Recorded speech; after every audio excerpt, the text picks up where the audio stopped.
Hello, tubers and tubettes. My name is David, and I'm from Northern California. I hope everybody had a great Father's Day. I know we did. One of my good friends that I've known for many, many years, actually known him longer than I've known my wife, and my wife and I have been married 37 years this year. But he came up to visit with his new friend, Jerry, and his name is Franco. We had a really good time. Of course, you always have a little apprehension before somebody comes over and, have to reconnect and everything, but it was just go, go, go, go, go, and we really had a good time. So I hope everybody else had a good time for Father's Day. On Saturday, we had my grandson's birthday, his second birthday. He had a good time hanging out by the pool. Last year he liked going in the pool, but this year he does not like the water. But and then we went up to camp, which is a family camp that we have about an hour and a half away from here. And we had a good time walking around, and we even saw a coral snake. Well, actually, I take it back. It's a king snake, and they're a snake that supposedly kills rattlesnakes. So we ran into one of those, and of course that was kind of interesting. I have some pictures I'll post on that. I'm using my new camera mount inside my truck. The one in my car works so good that I wanted to have the exact same one. Now I've got to probably get microphones for both vehicles, because I do like driving my truck around. And we drove it up to camp, put it in four-wheel drive, and then drove it back. So it's one of the things that I would definitely miss if I wasn't living in California, if I wasn't living here close to our friends and family. Just the interactions that you have with friends, and even though you don't see them all the time, in the case of Franco, you catch right up. Looks like it was almost effortless to get right back together. He lost his wife about 6 months ago, and she had kind of set it up for him she wanted him to meet somebody else, somebody nice, and he met a very, very nice lady. And when I told my cousin this, the first thing she asked me was, "How much younger is she?" I said, "Well, actually, she's a year older." So there. Not everybody's looking for a younger person. He really was looking for compatibility, for somebody to be with that they could have a lot of laughs and enjoy their time. They're off to the Highway 1, driving back up to Seattle. So, we went to camp yesterday. It was an hour and a half drive. I did not take my motorcycle this time, just so we could hang out and walk around camp. And my sister-in-law, Tony, gave us a really great tour and walked down to the bridge. And we had picked up some sandwiches, to take to camp, and we had enough to share with everybody, so it was really nice. And those kind of moments, those are memories, that you never forget. Having my sons come over for Milo's birthday, my son and my daughter-in-law Adler, we all had a good time. Everybody was enjoying their times. So that's always nice to have that family thing. I just don't know how I could be away from my sons, for long periods of time, living somewhere else, retiring in some other, I guess, cheaper place. I just couldn't, I don't think I could do that, because they need you. And even my son called me last night just to check on us. He had seen on my wife's phone that she was at the hospital, and he didn't know what that was about. But our Uncle Rex, he fell down and he has pretty good signs of dementia. So my wife is the executor of his estate. It's not huge or anything, but she wanted to be there, she has the power of attorney to do everything. Even when we came back late at night, past visiting hours, my wife went over there with her sister, and just to check up on Uncle Rex. That's one thing about my wife. She's really, really good about checking on people and making sure that everybody is good. And I mean, I tell you, people downplay the medical when they go to other places, like Southeast Asia or whatever. But I mean, it's great to have ambulances that can pick you up. They can determine whether you have a stroke or not. If you did have a stroke, they could administer the correct medicine. I mean, these guys are super, super professional. And in the hospital that they took him to, they're just great. They just didn't seem to have a lot of people on Monday morning.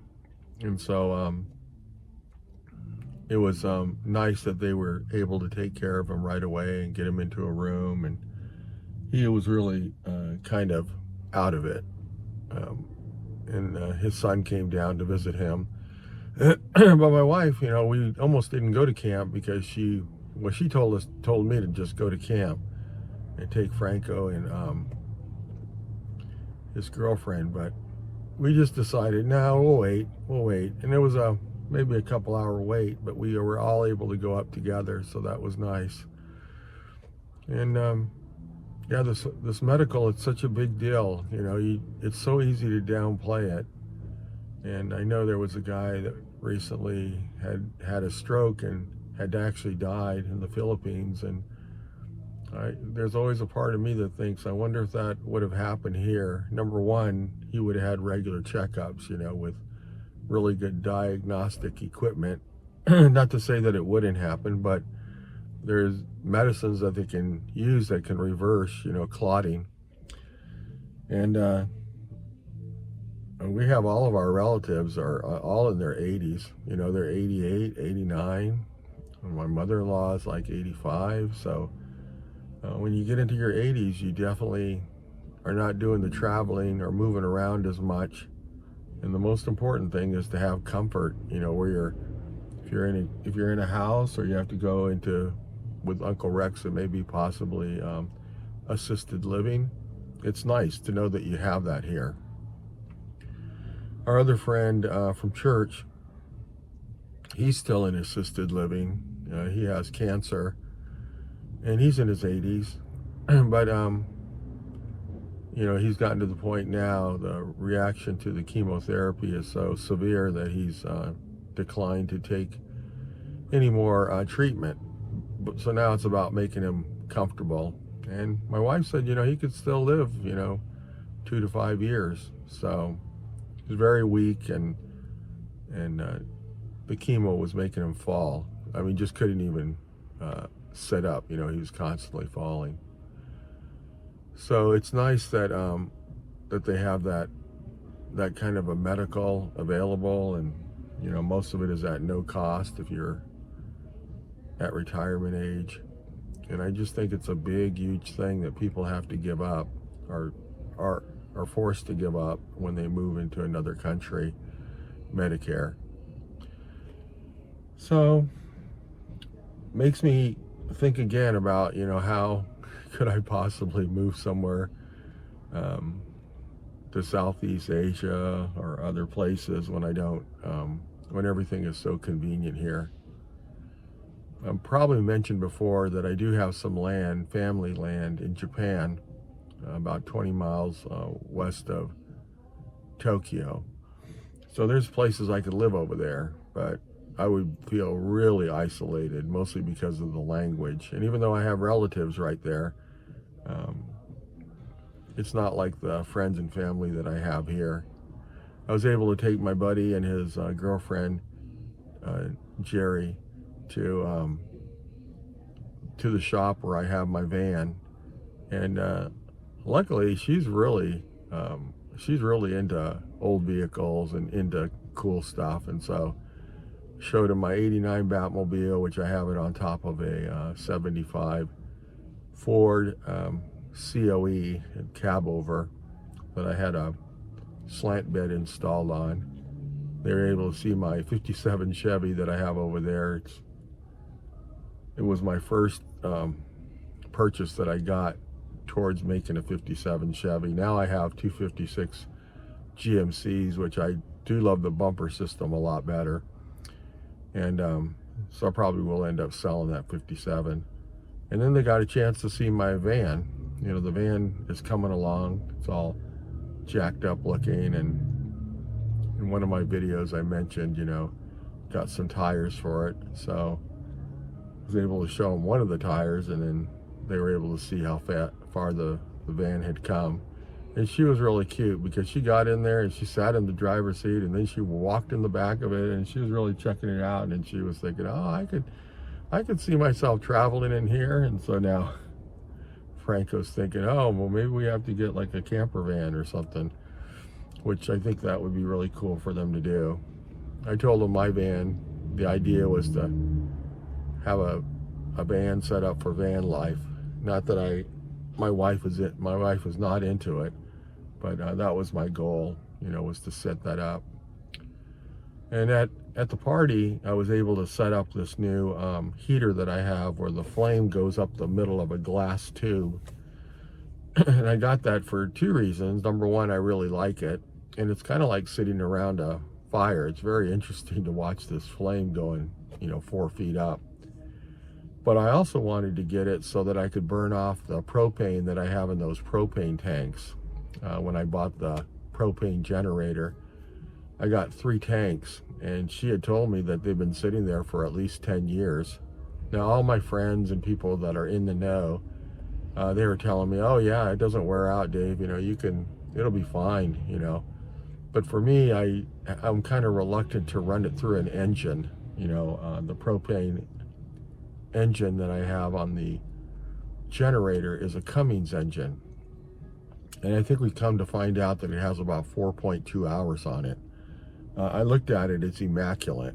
So I'd taken it over to a storage unit, and before I took it over there, I was able to pick it up with my hoist, my engine hoist, and then turn it in such a way that I could pull the spark plugs and fill the cylinders up a little bit with mystery oil, so that they could sit there and I don't have a ring falling off or something like that, or scoring to the cylinder when they try to start it. I don't think that there's a problem because it's never gotten wet, but you know, lubrication is a really, really big part when you want to start something like that. So all the vehicles I have, I always stick mystery oils in the spark plugs, and at least as soon as it starts, you get this nice coating of oil up and down the cylinder. But even before then, it kind of goes into the rings, and it helps to lubricate that whole.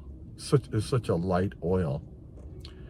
So I got that put into the generator, so when we do the initial start, it's ready to actually be started up. And so I'm going to burn down these cylinders, these propane cylinders, and I'm going to talk to my fabricator. But what I was thinking about was to weld on some hooks to the outside of the tank, so when I go to lift the tank and set it on the back of the on the bracketry that I'm going to put on the back next to the wheel, the spare wheel part, that I'll be able to like lift it up and then hang it onto the thing and then be able to bolt it. So that would require that I have to weld some bracketry onto these propane tanks, which I would like to empty the cylinder, you know, pull the valve off the top, weld these things on, and then once we get it welded on, and take it to the powder coater shop and let those guys powder coat it like a maybe like an aluminum, so they look like aluminum tanks, even though they're not, they're steel. And then where it's welded and stuff, you know, that can be all cleaned up, it'll be sandblasted, and then I can fill it up with fresh fluid, and then I can use the fresh fluid fresh propane to start that engine. You know, it's got to go through some kind of it's not a carburetor, but it's like an injection system for propane. So I don't want to have any of the jets get clogged up with residual, I don't know what it could be, wax or dirt or anything that's in that cylinder. Rust, it could be rust. So by cleaning it out like that, I think that's going to be a way to, to get it really nice. I'm not even sure if there's a way that I can clean the inside out, like sandblasting it or blasting it, if there's any kind of I might have to take it to another shop to have them scope it and to see if there's anything, like you left the tank is not completely full of propane, so it leaves a little bit of a airlock area where it starts to rust on the inside of the tank. Those are the kind of things I want to make sure these tanks are really clean. I got them for free, really, so I don't mind putting some money into it to make sure they're absolutely clean. And so I've got that hooked up to my my heater, and I just hooked it up yesterday, and it runs good, and the gas seems to be working just like regular gas. But that's so different, just to have it burned up through a burner or through a barbecue. I'm going to hook another one up to my barbecue than to have it hooked up to an engine, like a Cummins engine. So that's my thought anyway.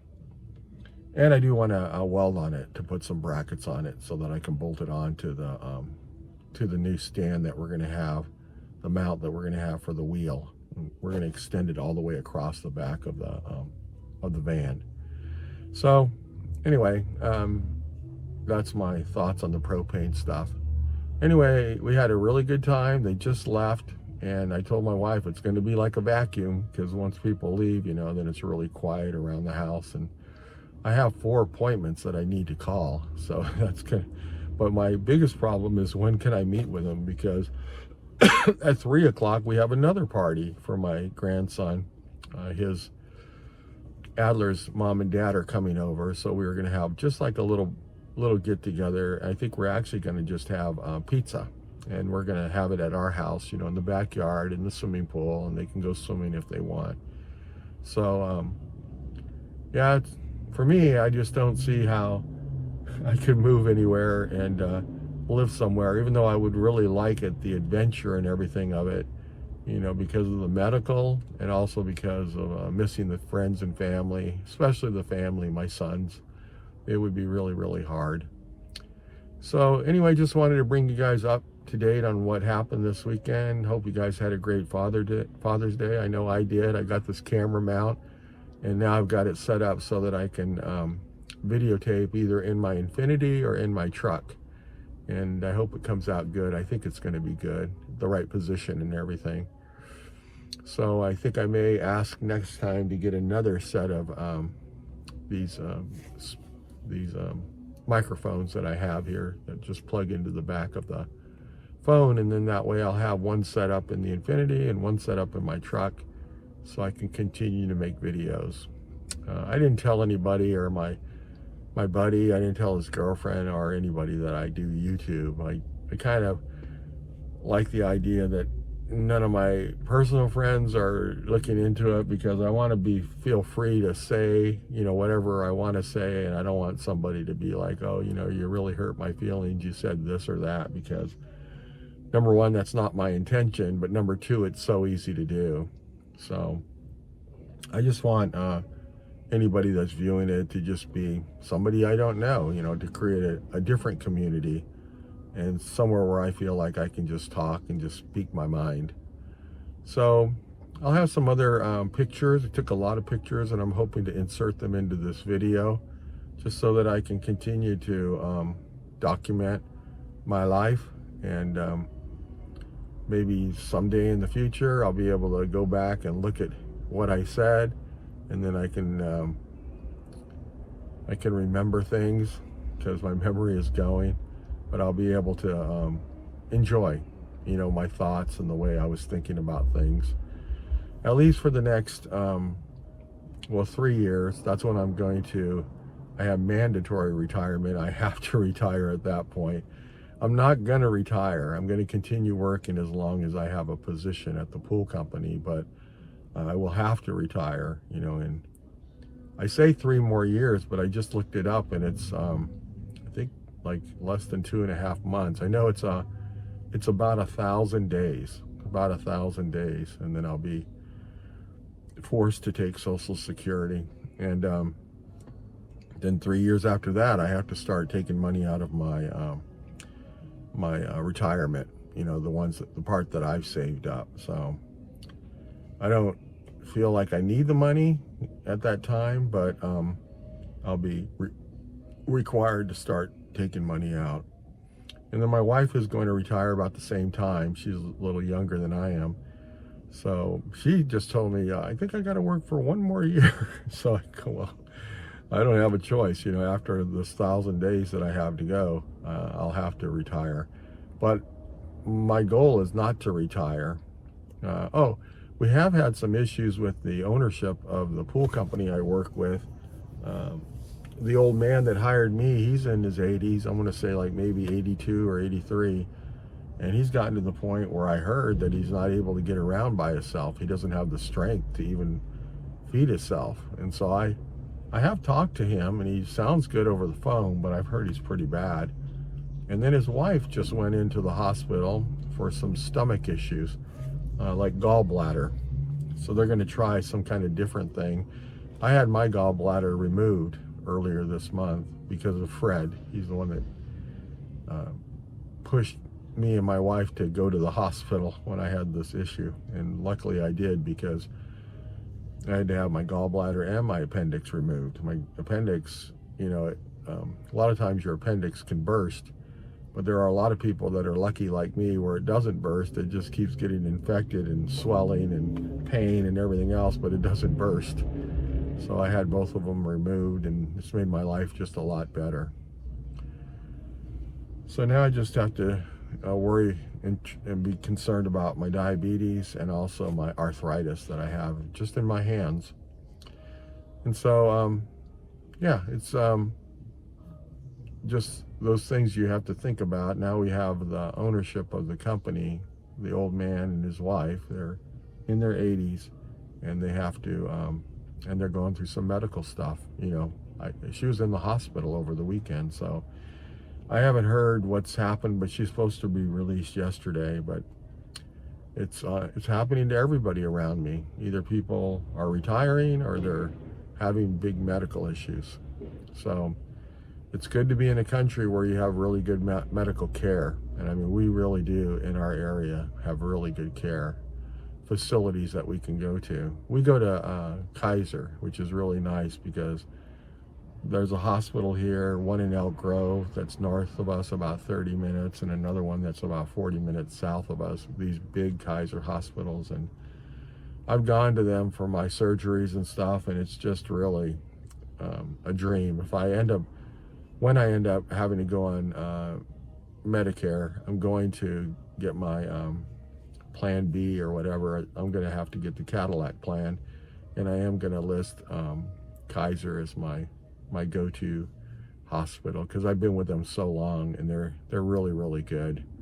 Just gives you so much peace of mind. They're very big into preventative stuff. I do blood testing every 3 months, and they look at my results and stuff. So it's really good to have great medical care, and I do feel like we have great medical care, and still being paid for by my wife's company. So that's why I'm not on Medicare. So anyway, thanks for looking. I hope you guys enjoy it. Hope you guys are having a great day and a great week, and you had a great Father's Day if you're a father. And thank you very much for stopping by and checking me out. I look forward to seeing you guys in the future. Thank you, and have a great day.